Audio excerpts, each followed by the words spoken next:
Bienvenidos todos, todas. José Luis Buenoshin transmitiendo desde este espacio de contención y expansión personal, desde este espacio de conexión interna. Y bueno, hoy en especial, en este último miércoles de febrero, que es nuestro mes del entrelazamiento cuántico, las conexiones y los vínculos, vamos a entrevistar a Arturo Ponce de León, que estuvo la semana pasada junto con Lidia. El apellido de Lidia no lo voy a mencionar porque siempre es como está en griego, es así impronunciable, ¿no? Pero bueno, nos contaban ellos cómo se conocieron a través de un sueño y todo esto. Y bueno, cada uno de ellos, uno piensa a veces en su media naranja, ¿no? Pero estos son naranja completa. O sea, cada uno de ellos traía su propio paquete. Y bueno, ahora en este último miércoles vamos a entrevistar a Arturo. Y la próxima semana entrevistaremos a Lidia, que ella trabaja con geometría sagrada y con templos ceremoniales, etcétera. Pero ahora, aprovechando pues esta conexión con Arturo Ponce de León, que estás muy chavito, tienes 40 y algo de años, 40 años, ¿no? Empezó a los 18 años en toda una búsqueda de la geometría sagrada, se ha formado con maestros a nivel internacional como Dan Winter, Alfonso Ruiz Soto y muchos más. Ha dado talleres para la Academia de Nassim Haramein. Te sé que tienes 3 carreras, eres arquitecto, psicólogo y además ingeniero en telecomunicaciones, ¿no? Todo un personaje. Has formado compañías de arquitectura vinculado al tema de la geometría sagrada y además has una universidad de geometría sagrada en línea y además todo un proyecto importante con diferentes empresas y con diferentes proyectos arquitectónicos. Arturo, cuéntanos de ti un poquito, así, yo ya te di una introducción así muy breve. ¿Quién eres? ¿Cómo te definirías? Hola José Luis, hola a todos los que nos están escuchando en vivo. Pues sí, muchas gracias por invitarme a tu programa y gracias también por la introducción muy amplia. La verdad es que, ¿cómo me definiría? Pues como un optimista irracional. La verdad De es lo que arquitecto, lo psicólogo y lo ingeniero, solo te faltó la filosofía o algo así. sí, la verdad es que sí soy como muy optimista en muchas cosas. Y a pesar de que a veces pues las cosas, las circunstancias no son lo ideal o lo idóneo, pues siempre soy muy curioso, entonces me gusta estar investigando, estar comparando, estar contrastando cosas. Y pues desde muy niño, la verdad es que siempre he sido muy curioso. Me dedicaba cuando era muy niño a desarmar televisiones, a desarmar lo que encontrara, para ver qué tenían adentro. A veces ya después no sabía cómo volverlo a poner junto, pero pues eso me generaba muchas preguntas. Y a ¿Cuál fue tu partir de primer estas, carrera? ¿Por dónde empezaste? es que me ha ido llevando. Pues lo primero que realmente me estudié a nivel universitario fue ingeniería, pero antes de la ingeniería fue a los 19, 20 años, pero antes de la ingeniería mi pasión realmente ha sido la geometría sagrada o la geometría sustentable. Y eso lo empecé a estudiar, no hay universidades, no había en ese tiempo nada más que un poco de información en internet. Lo empecé a estudiar todo en línea, con Dan Winter, Greg Braden, con Drúmbalo Melquisedec, varios libros, digo, libros clásicos de geometría sagrada, Robert Lawlor, pero no había tanta información como hay ahora. Eso fue hace 25 años. Yo podría decirte que esa fue, pues ha sido mi primer pasión y a partir de ese eje, de esa columna vertebral, es que decidí estudiar lo demás. Decidí estudiar psicología y después arquitectura, etcétera, pero el eje ha sido la geometría sagrada para darle una coherencia a esos estudios. Fíjate que me llamó mucho la atención cuando te conocí y a través de ti, de Lidia, conocer en México es uno de los pioneros en la psicología de los espacios. En Ciudad Universitaria hicieron muchos de los primeros estudios sobre la psicología de los espacios, pero para los chinos ya se hablaba pues de que el lugar, este tema del Feng Shui y todo esto, el lugar donde vives, el lugar donde trabajas, es importantísimo que esté equilibrado, ¿no? Pero tú lo combinas con la arquitectura, la geometría sagrada, la psicología y la ingeniería, ¿cómo lo llevas a este nivel? Cuéntame, ¿cómo definirías, por ejemplo, tú la geometría sagrada y cómo la conectas con estos temas de el hábitat, la arquitectura, la psicología, etcétera? Pues sí, desde lo que yo he estudiado y lo que he ido investigando es que existe en el universo en donde nosotros vivimos, le llamamos mesocosmos, que es meso, quiere decir como la mitad, ¿no? La mitad del O sea, cosmos. la escala donde vivimos nosotros, ¿no? Tú y Ajá, yo. la escala Donde vive la biológica donde humanidad. estamos nosotros, la escala humana, sería eso, sería ese mesocosmos, esa El parte cosmos del del medio. limbo. Ajá. Pero después muchos, Nassim Haramein y muchos otros físicos, lo que le llaman de la física unificada o físicos de la unificación, han ido descubriendo en diferentes teorías y en diferentes ramas de conocimiento que este universo, el macrouniverso, o el universo muy, muy grande, el de los planetas. Uy, te perdimos ahí, Arturo. Creo que perdimos tu señal. Bueno, vale la pena aclarar que Arturo se está comunicando por un internet satelital. Él vive en un bosque, literalmente en medio de la nada. Si Este tú vas a... universo muy, muy, muy pequeñito. Ok, sí. A ver, Entonces, otra vez repítenos esa parte porque te desconectaste un poquito. Estábamos hablando del mesocosmos, esta dimensión humana, y el macrocosmos de las estrellas, los planetas, las galaxias, sí, y luego... y después tenemos el microcosmos, o este cosmos, este universo que es muy pequeñito. El universo de los átomos, de las moléculas, de la longitud de Planck, de los quarks, este universo pequeñito, pequeñito. Entonces, estudiando la física unificada y estudiando estos patrones de geometría sagrada, podemos observar que los mismos patrones de geometría sagrada existen en el universo muy grande, en el macrocosmos, pero también existen en el universo chiquitito, en el microcosmos. Entonces, los mismos patrones de geometría sustentable o de geometría sagrada existen en lo infinitamente grande y en lo infinitamente pequeño. Entonces, lo que me he dedicado a hacer desde hace ya varios años es en la arquitectura utilizar estos mismos patrones de lo macro, de lo grande y de lo pequeño para que resuenen en este universo que es donde nosotros vivimos, que es el mesocosmos o el universo biológico donde nosotros estamos a nivel humano, ¿no? Esta dimensión del medio, ¿no? De nuestra escala. Pero es relativo porque nosotros estamos en el mesocosmos con respecto a estos dos universos. Pero el universo muy pequeñito, pues también sería un mesocosmos para otros universos más, ¿no? Más pequeños y más grandes. Claro. Oye, pero decías, por ejemplo, estos patrones de geometría sagrada. ¿A qué te refieres con estos patrones? Como estos patrones que siguen la naturaleza, que siguen las plantas. ¿Cómo lo definirías, los patrones de la geometría sagrada? Sí, la geometría sagrada es algo muy sencillo. A veces la gente... A ver, sí, a ver, dinos, eso sencillo.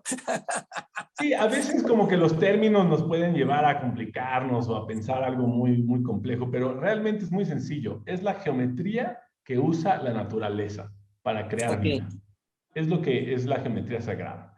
Y se le llamó geometría sagrada porque por ahí de hace unos 500 años se dividió entre la geometría profana y la geometría sagrada, pero en realidad es la geometría natural, si queremos como entenderlo, es la Sí. geometría que usa la naturaleza. Algo muy sencillo de ver es, por ejemplo, proporciones en nuestro cuerpo humano, fue creado por la naturaleza, tenemos muchas proporciones, pero una muy sencilla es la proporción phi o 1.618, que está en nuestras manos. La primera falange está 1.618 veces más pequeña que la segunda falange, que la tercera falange, etcétera, etcétera. Es decir, en nuestro cuerpo encontramos muchas de estas proporciones de geometría sagrada. Ok. Y eso ocurre también en lo micro, en lo cuántico y en lo macro, en lo interestelar. Exacto.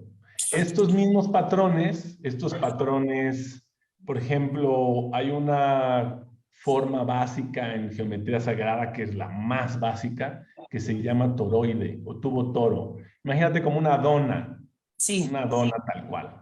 Esa dona, cuando tú analizas el comportamiento del universo a partir de ese toroide, observas que pues, la naturaleza se comporta como un toroide, como una dona, tal cual una dona. Cuando haces que esa dona vaya hacia el centro, ese movimiento se le llama de implosión, porque va de afuera hacia adentro, y genera un movimiento rotatorio. Es como, imagínate como un tornado. Si ves un tornado, se está girando y está haciendo ese movimiento de succión o de implosión, se le llama.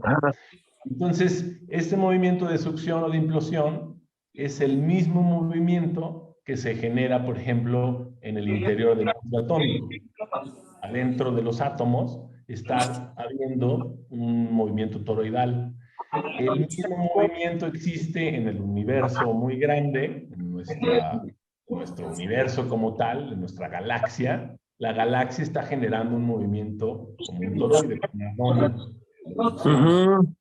Y lo mismo ocurre nosotros como seres humanos, cuando se fecunda el espermatozoide, fecunda el óvulo que es una célula perfectamente esférica, empieza el proceso de gestación, el proceso de nacimiento de un nuevo ser humano, cuando esta célula hace un movimiento de toroide, literalmente se invagina a sí misma y empieza a generar de una célula 2, 4, 8, 16, 32, etcétera, células.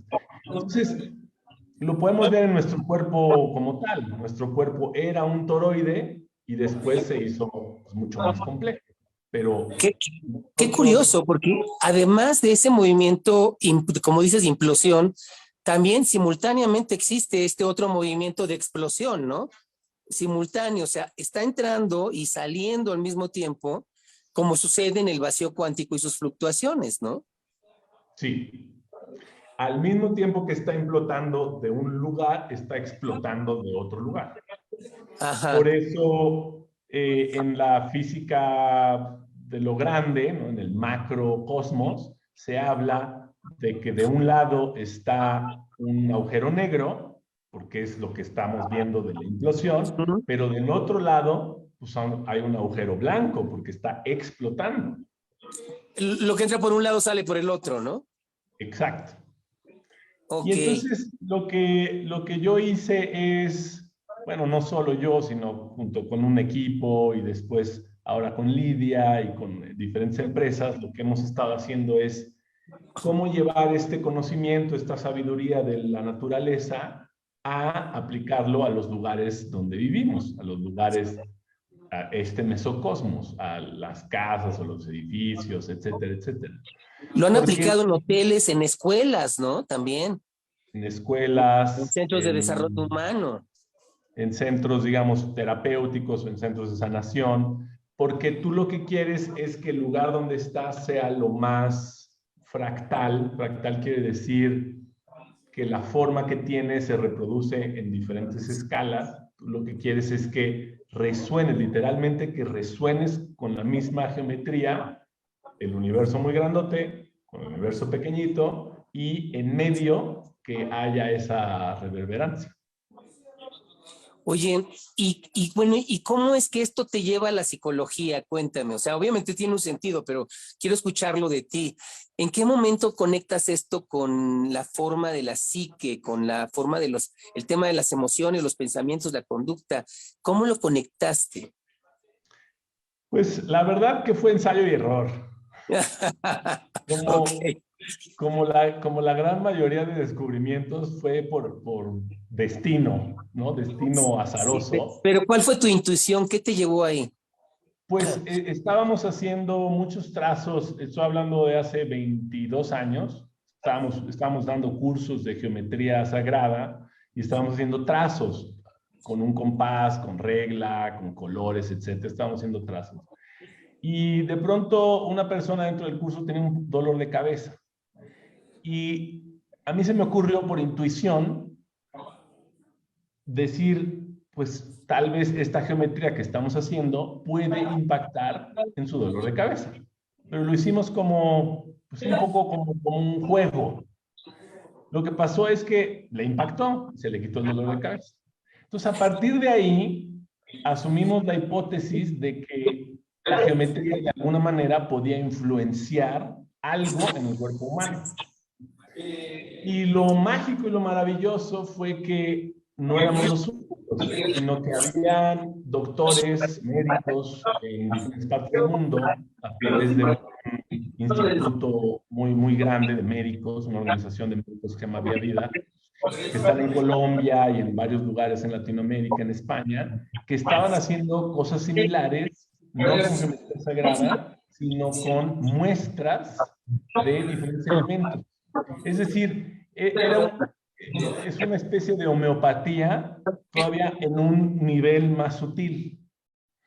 Y lo que después hicimos para poderlo medir fue tener electrocardiogramas y electroencefalogramas para poder ver cuando nosotros acercábamos una geometría. Estoy hablando de una geometría de papel, una geometría, imagínate como una pirámide, un octaedro, diferentes geometrías de papel en 3D, las acercábamos a la persona y veíamos cuál era la respuesta en su corazón y en su cerebro, ¿no? Electrocardiograma, electroencefalograma, y ver si había una coherencia, a ver si había una relación y una coherencia cuando acercábamos diferentes geometrías. Y lo que descubrimos es que sí, empezamos a hacer esto con cientos de personas, cientos de casos. Y fue maravilloso porque otros médicos hicieron lo mismo y descubrieron que ciertas geometrías para ciertas personas en determinados momentos de su vida les ayudaban a tener un mayor nivel de coherencia cardíaca y mayor nivel de coherencia cerebral. Entonces, pues fue mágico porque fue decir, ok, ahora ¿cómo explicamos esto? ¿Cómo explicamos que una geometría, solo la pura forma geométrica, influencia de alguna manera el cuerpo humano? Y a partir de ahí, pues fue mucha investigación, muchos libros, armar un modelo pues teórico para entender cuáles son estos cuerpos sutiles, cuáles son estos cuerpos que afecta la parte de la cualidad de la geometría.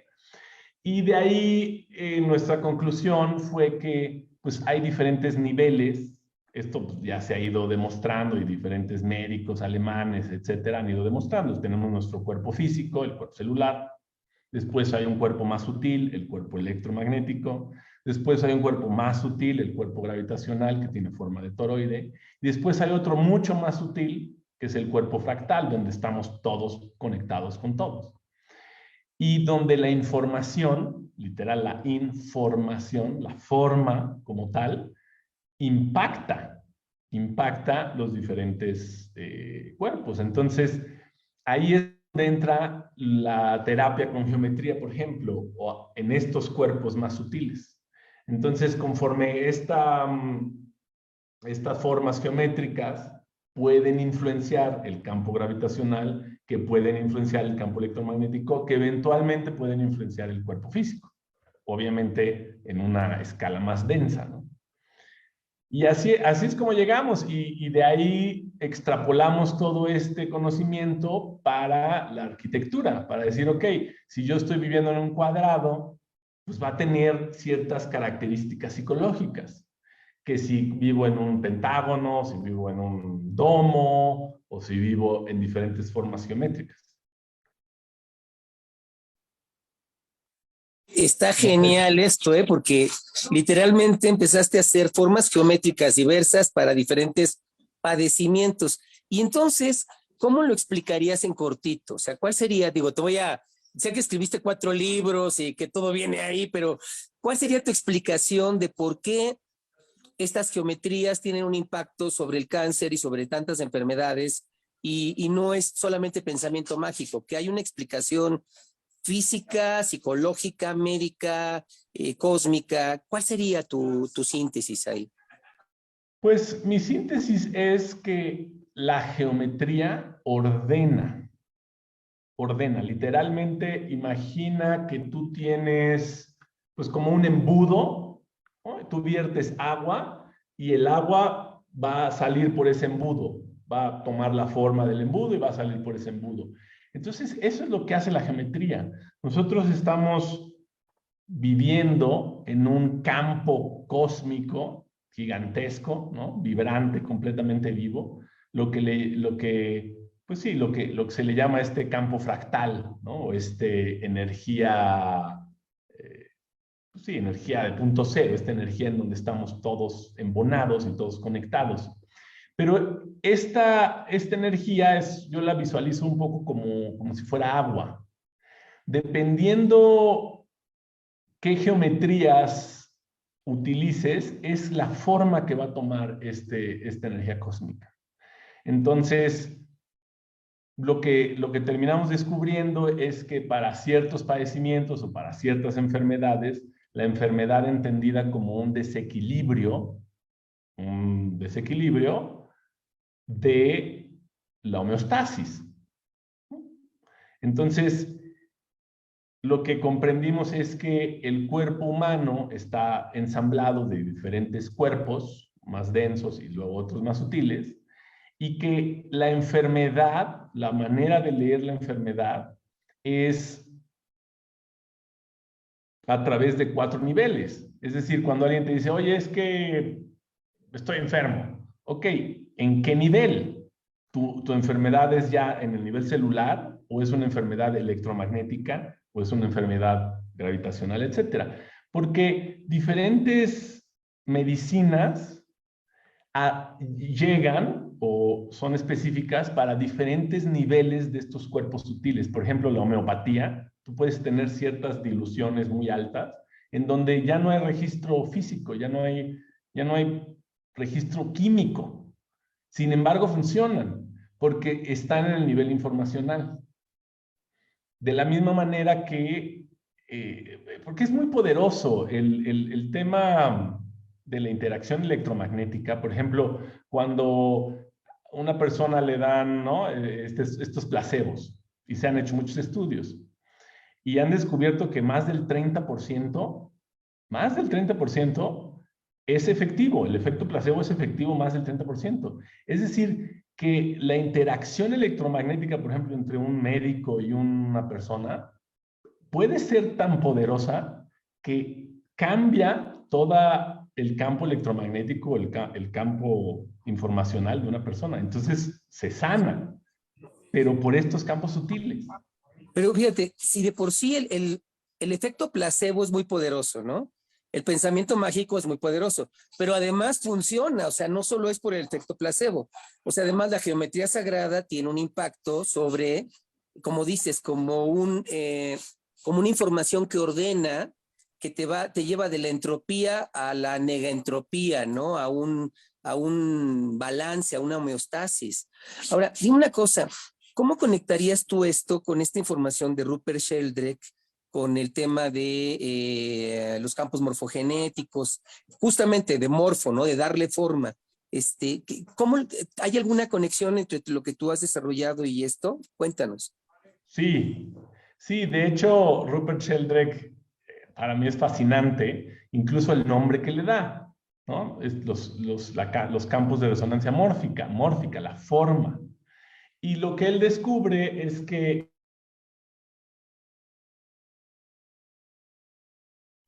Se nos fue la señal un momento, aguanten. Acuérdense que él está en un bosque y luego regresa en 30 segundos más o menos. Pero bueno, está hablando de Rupert Sheldrake y la resonancia morfo. Ok, se nos fue tu señal, Arturo. Otra vez, recupera un poquito eso, sí.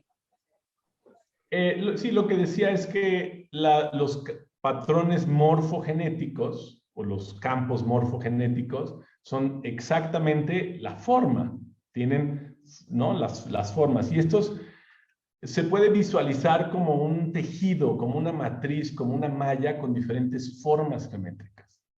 Entonces, cada animal o cada reino vegetal, etcétera, resuena con su propia red geométrica. Y es poderosísimo la información, es decir, la forma de las cosas. La información, a partir de esa información, se destapa una serie de emociones a nivel humano. Y lo que comentabas antes, la pregunta de, bueno, nosotros lo hemos visto mucho, las personas viviendo en un cubo o en un cuadrado, o viviendo en un círculo, en un domo, etcétera, etcétera. Y su psique, sus emociones, su metabolismo, todo cambia en base a la forma en la que tú físicamente estás viviendo. Oye, Arturo, ¿y ahí hay alguna forma geométrica que sea como recomendable para la mayoría para vivir? ¿O depende de cada persona, depende del lugar donde estés viviendo, etcétera? ¿O hay algún, porque bueno, yo recuerdo, por ejemplo, en esta tendencia china del Feng Shui, pues se habla de que todo lo que termina en picos no es lo más sano, como los cuadrados, los rectángulos. Hablan más de lugares circulares, etcétera. Pero una persona nos pregunta en el público si hay alguna forma geométrica que tú recomiendes para vivir como para la mayoría de la gente. Es una muy buena pregunta, de hecho me la han hecho muchas veces. Y por Ok. esa pregunta estuve investigando muchísimos años para poder saber, ok, ¿por qué naturalmente tendemos a vivir en cubos y en cuadrados? ¿Por qué? ¿Por qué no vivimos en formas orgánicas o en hexágonos o en cualquier otra geometría? ¿Por qué a nivel, ¿no?, de cientos de años tendemos a vivir en cubos y en cuadrados? Es que, y esto puede ser un poco técnico, pero lo voy a compartir, es que la forma de nuestro universo es algo que se llama cubo octaedro. Es un cubo y un octaedro. Esto habla mucho Nassim Haramein, pero él lo retoma de Buckminster Fuller. Y este cubo octaedro, cuando tú lo comprimes, cuando tú tienes un cubo octaedro, una forma geométrica, y tú la comprimes y genera algo que se llama icosadodecaedro, es otra forma geométrica. Y después la descomprimes y vuelve a generar un cubo octaedro. Esto se llama el dimaxión. Buckminster Fuller le llamó el dimaxión. Y era como un juguetito que comprimías y descomprimías. Esto es exactamente el patrón de respiración que tiene nuestro universo, de ir de unas formas estables, unas formas sumamente estables, a formas menos estables, pero más fluidas. Entonces, por ejemplo, las teorías de Dan Winter hablan, y él sostiene, de que nuestro universo está basado en proporción áurea, está basado en un pentágono, y está basado en un dodecaedro. Mientras que las teorías de Nassim Haramein hablan de que no, que nuestro universo está basado en una matriz tetraédrica, cuboctaédrica, etcétera, etcétera. Pero podrían ser ambas cosas, ¿no? Podrían ser ambas Lo cosas. que yo descubrí, exacto, es que son ambas cosas. Porque en un cubo octaedro, cuando tú lo comprimes, generas un icosadodecaedro, un pentágono. Y cuando tú lo descomprimes, vuelves a generar tetraedros. Es decir, solamente ellos están hablando como del principio femenino y del principio masculino de esta geometría, de una Claro, inhalación y una exhalación, por así decirlo. como de algo Entonces, estático, ¿no? Es solo como un exacto. momento nada más. Exacto. Están enfocándose en un momento, sí, en un momento de la película, pero la película tiene esta inhalación y exhalación, Está ¿no? moviendo. Se está moviendo y está generando diferentes geometrías. Por eso ambos tienen razón, solo que están viéndolo solamente en una parte de la película. Y eso es la parte, digamos, más técnica, pero respondiendo específicamente cuál es la mejor forma para vivir, la más estable y la más común son los cubos, los rectángulos, los cuadrados, etc. ¿Por qué? Porque nos hablan de la parte del universo geométrico que nos da estabilidad. Ajá, Sin nos da embargo, estabilidad, claro. sí, nos da estabilidad. Porque el universo, cuando necesita estar en estabilidad, genera tetraedros invertidos, dobles tetraedros invertidos que generan un cubo. Y eso genera estabilidad. O sea, no está mal, de alguna manera es una forma de darte cierta estabilidad en el tiempo, porque el universo se está moviendo tan rápido y tanto que podrías no estar estable, ¿no? Sí, por ejemplo, si tú tienes demasiada estabilidad, ¿no? Y tienes demasiado, porque esta estabilidad, como todo, tiene una parte positiva, una negativa. Esta Sí, estabilidad demasiado sólido, ¿no? puede terminar siendo artrítico, ¿no? Sí. Terminar siendo demasiado estable, rígido. Y lo opuesto a eso es el pentágono, todo aquello que tiene proporción áurea. El pentágono, el dodecaedro, el icosaedro, etcétera, etcétera. Todo aquello que tiene proporción 1.618. Entonces, para ciertas personas puede ser beneficioso vivir en una casa literalmente que esté hecho como un pentágono o un decágono o diferentes formas geométricas que tienen proporción áurea.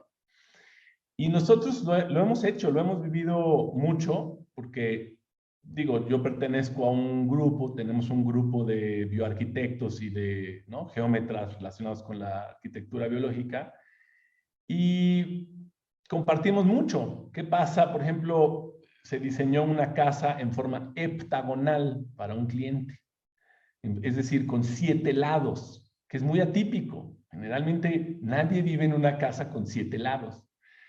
Y después de 3, 5 años, ¿no? ¿Qué pasó con esa persona que vivía ahí? Entonces tenemos mucha retroalimentación. Después, otros clientes que se diseñó su casa como un pentágono, literal, un pentágono. ¿Y qué pasó? ¿Cuál fue el feedback? ¿Qué sucedió con esa familia? Etcétera, etcétera. O después, por ejemplo, eh, una escuela con forma en espiral áurea, como una espiral, ¿no? Una espiral áurea, una doble espiral áurea, y tiene un punto, ¿no? Un punto centro, un punto de implosión, y ver qué es lo que sucede con estas formas, porque no son comunes. Si tú observas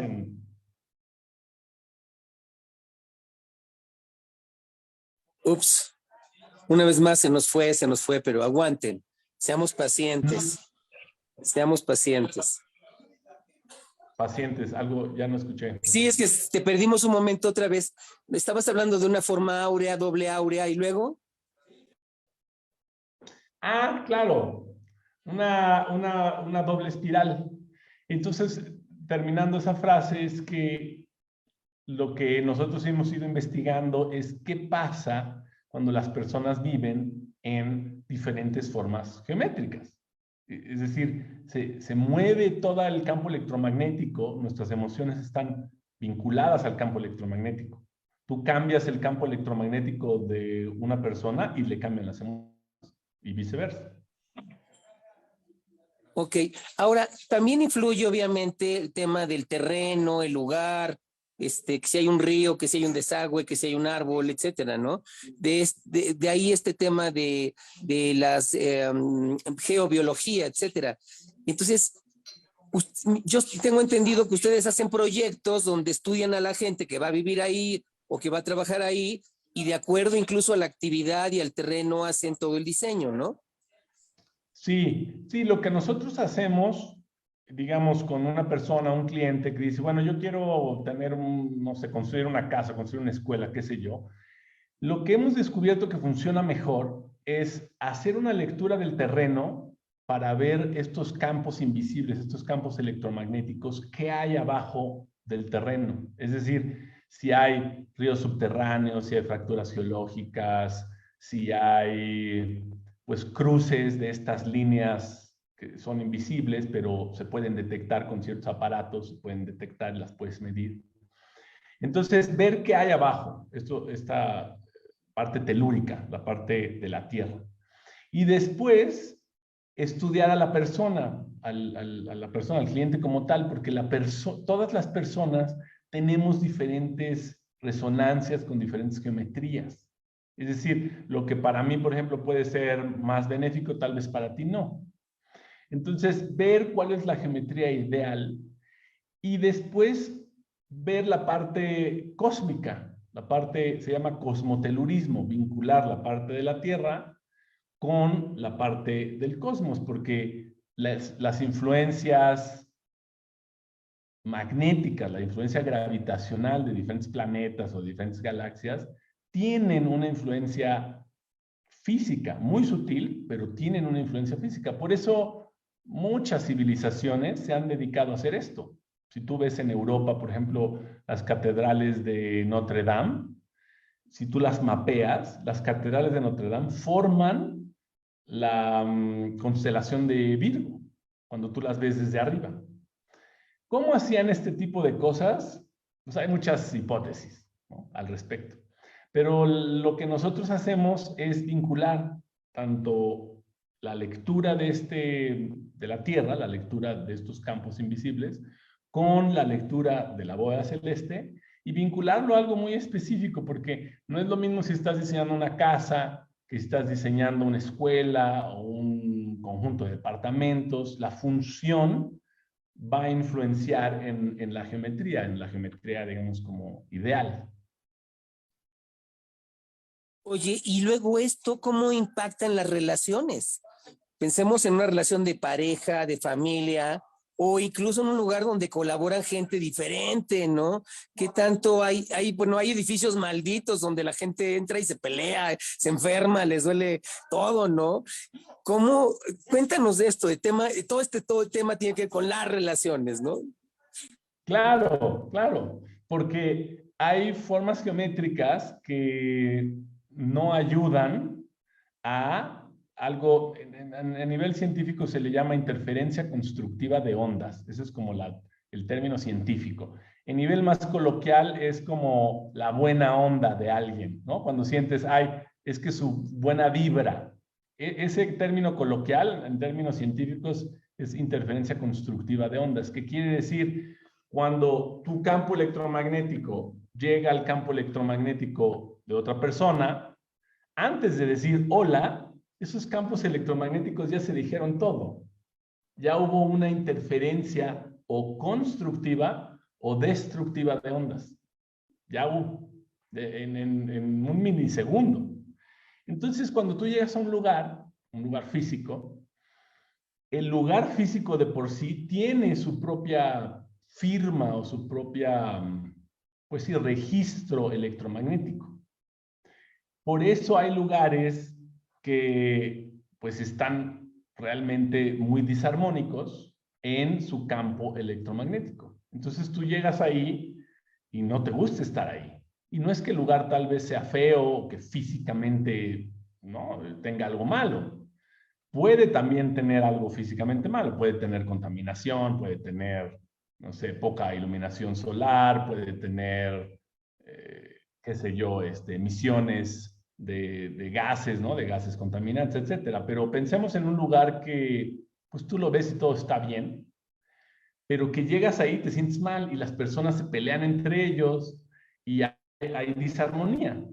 Bueno, esto normalmente sucede por el registro electromagnético del lugar. Entonces, lo que nosotros hemos descubierto es que, pues muchas veces no es posible salirte de donde vives. No, tú puedes ir a rentar otro lugar o construir otra casa o irte a otro lugar. Entonces, hemos descubierto, pues, soluciones que ayudan a elevar esta fractalidad o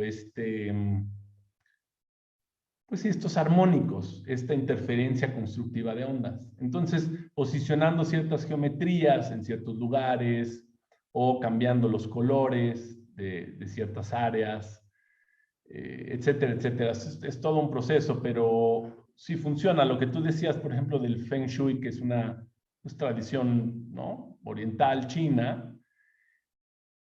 Hay muchas tradiciones. Está, por ejemplo, en India el Vastu Shastra, que es de otra tradición, ¿no? Tiene otra cosmovisión, tiene otra ideología, pero todos se basan en la observación de cómo interactúa el campo electromagnético de un lugar con el campo electromagnético de las personas. Y después, a través de geometría, cómo puedes hacer que ese campo electromagnético cambie su registro, su influencia. En este caso, ¿qué recomendarías tú a la gente para que incluso el lugar sea bueno o no tan bueno, puedan estar por encima de esas circunstancias? ¿Qué puede hacer la gente para ubicarse fuera de esas circunstancias. En el caso de Shintergy tenemos, bueno, todo un planteamiento respecto a la interacción con el campo cuántico, pero ¿tú qué recomendarías? Dos cosas. Uno, y esto lo estuvimos hablando con uno de los creadores del Terafi, que es un aparato de plasma frío, es impresionante. Y él es un científico, él es un inventor realmente extraordinario. Y estuvimos platicando mucho con él viendo esta pregunta. Y las conclusiones a las que llegamos es que hay dos posibilidades. Uno es que tú, como ser humano, generas un campo tan fractal por ti mismo que no importa dónde estés, tú ayudas a ordenar el espacio externo. Esa es una opción.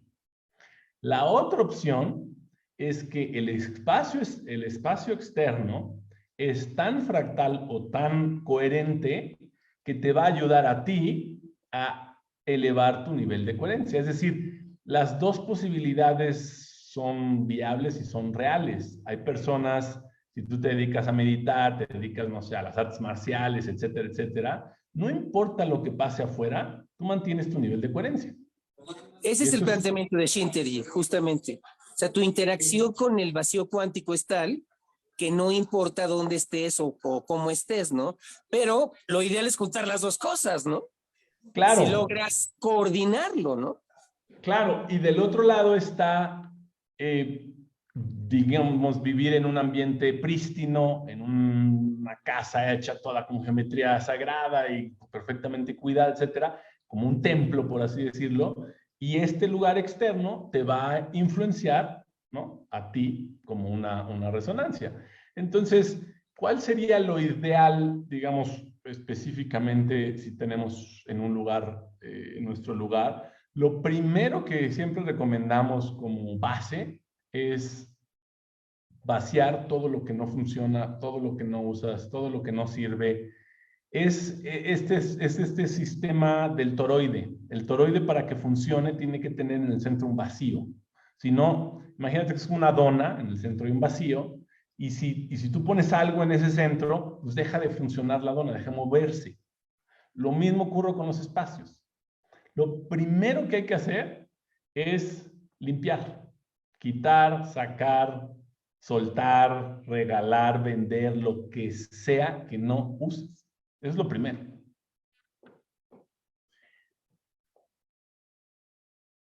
Estás en mute, no se escuchó. ¿Y cómo conectas esto con tu encuentro con Lidia, con ese entrelazamiento cuántico entre ustedes? Digo, yo sigo en el chisme, ¿no? Bueno, sí, ahorita te contesto, pero déjame termino. Este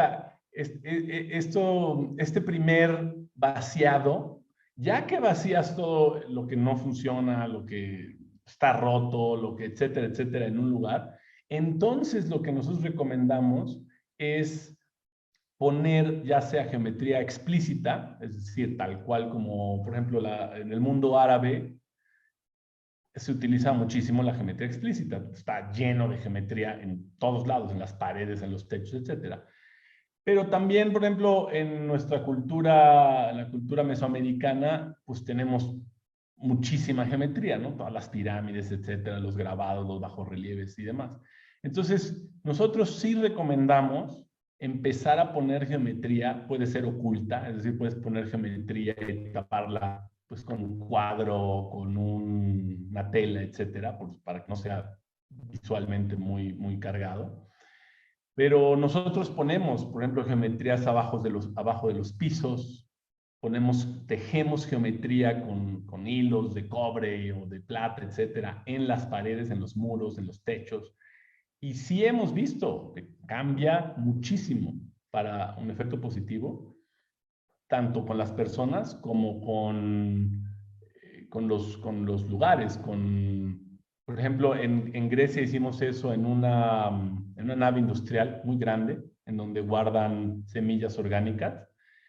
Y después de hacerlo, al siguiente año que hicieron la siembra, la cosecha, etcétera, nos habló el dueño diciendo, oigan, creció 3 veces más.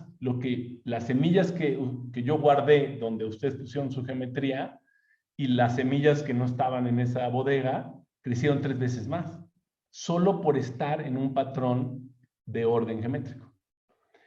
Y sobre la pregunta, ya no recuerdo cuál era la pregunta. El chisme sobre cómo influyó todo ese periodo, ese proceso en tu encuentro con Lidia.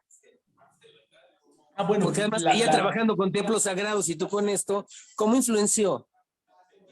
Pues yo creo que tiene que ver con estos proyectos de vida que eventualmente, como a niveles más sutiles, lo de estos como proyectos espirituales o proyectos de vida, que lo que se habla, ¿no? Lo que te refieres como este entrelazamiento cuántico, yo lo veo más bien como una resonancia de patrones geométricos. Es decir, tú tienes un patrón geométrico, la otra persona tiene un patrón geométrico, son similares, embonan. Literal, como que se enchufan. Oye, de ahí que dicen, ¿no? La gente no tiene lo que se merece, sino lo que se le parece.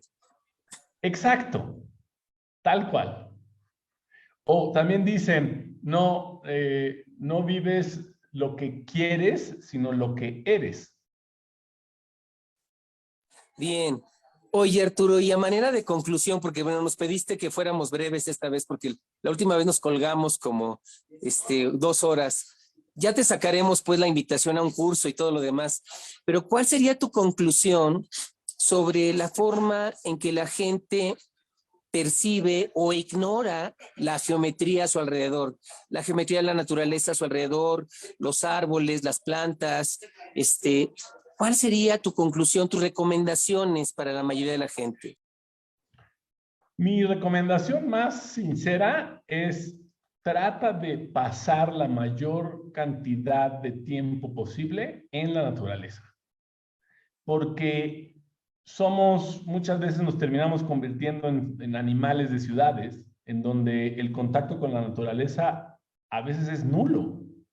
Vas de una caja de Faraday, una caja de cemento y concreto, tu casa, a un coche que es metal, a una oficina que es otra caja de concreto, a un cine, un restaurante que es otra caja de concreto, y vas de caja de concreto en caja de concreto.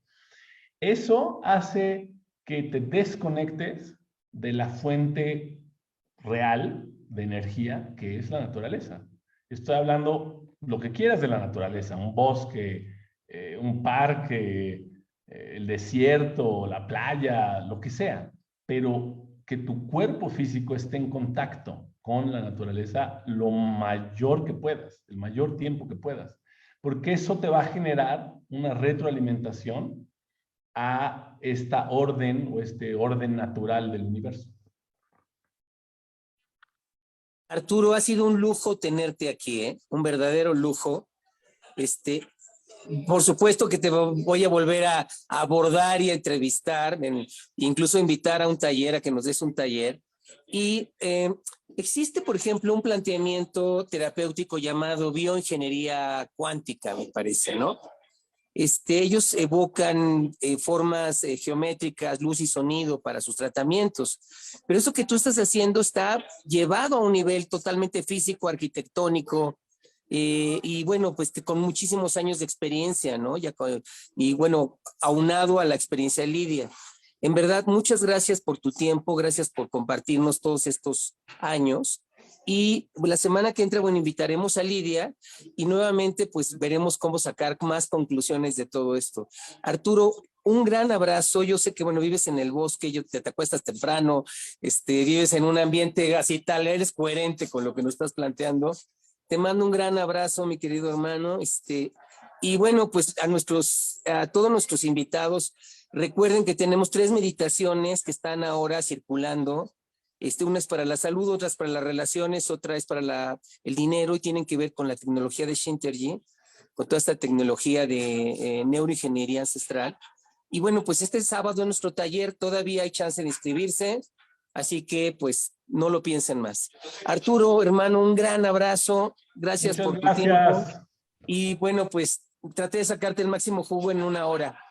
Un gran abrazo. Cuídate mucho. Muchas gracias. Hasta pronto.